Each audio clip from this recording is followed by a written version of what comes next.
We often set logical goals to save money, improve our health, or change how we interact with others, only to find ourselves repeating the same self-sabotaging patterns weeks later. This happens because our conscious intentions are frequently at odds with a deeper, hidden set of instructions. The brain operates on a foundation of subconscious programming. These aren't just passing thoughts. They function as a biological operating system that manages our responses to the world before we are even aware of them. From infancy until our late 20s, the brain undergoes a phase of passive programming. During this window, we absorb the rules, anxieties, and social cues of our environment without the reasoning capacity to filter them. This process installs our core beliefs, global, rigid templates that define how we view ourselves and the world. Once these templates are set, they dictate how we process every new piece of information we encounter. When we struggle to change, it's often because our current goals are being processed by an internal system designed by other people for a version of the world that existed decades ago.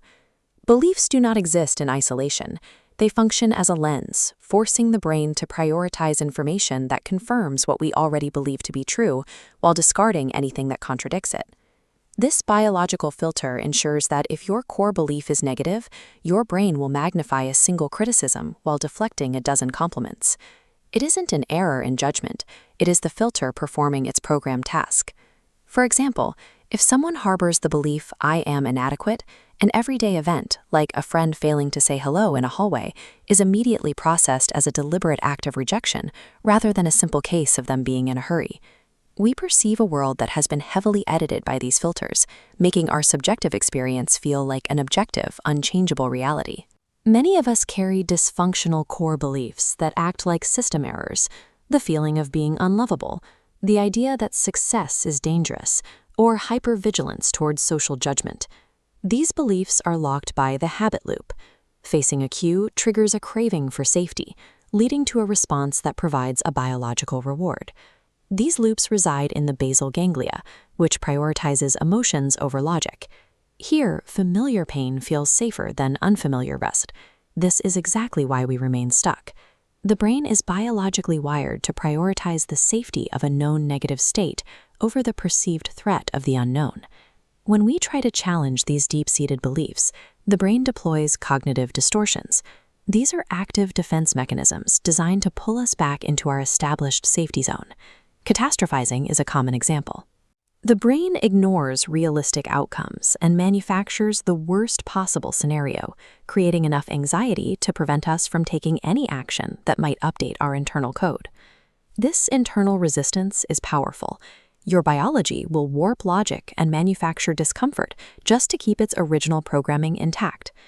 Overriding this biological resistance requires a process called self-directed neuroplasticity. The adult brain is not a static structure with fixed circuits. It remains capable of structural neuroplasticity, where intentional, repeated focus can physically alter neuronal connections and change gray matter density. By engaging in active reflection and redirected focus, we can move from the passive conditioning of our past to an active restructuring of our neural networks. One method is evidence hunting. This involves manually searching for data that contradicts a limiting belief. By repeatedly acknowledging these small wins, you provide the brain with the new raw data it needs to begin weakening an old negative filter.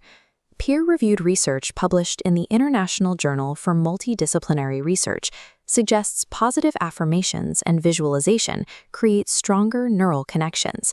This is a gradual structural change. By replacing self-critical thoughts with evidence-based affirmations, you alter the functional properties of your neural networks to improve emotional well-being. This consistent effort targets the basal ganglia's safety signals.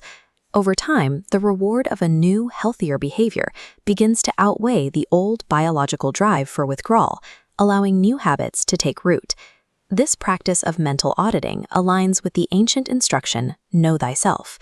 Understanding the mechanics of your own subconscious is the first step in gaining agency over your reactions. We can continue to operate within the passive safety zones established in our childhood, or we can use the brain's inherent plasticity to debug the inherited code. While you didn't choose the programming you were born into, you now have the tools to influence the physical structure of your brain and determine the direction of your own experience.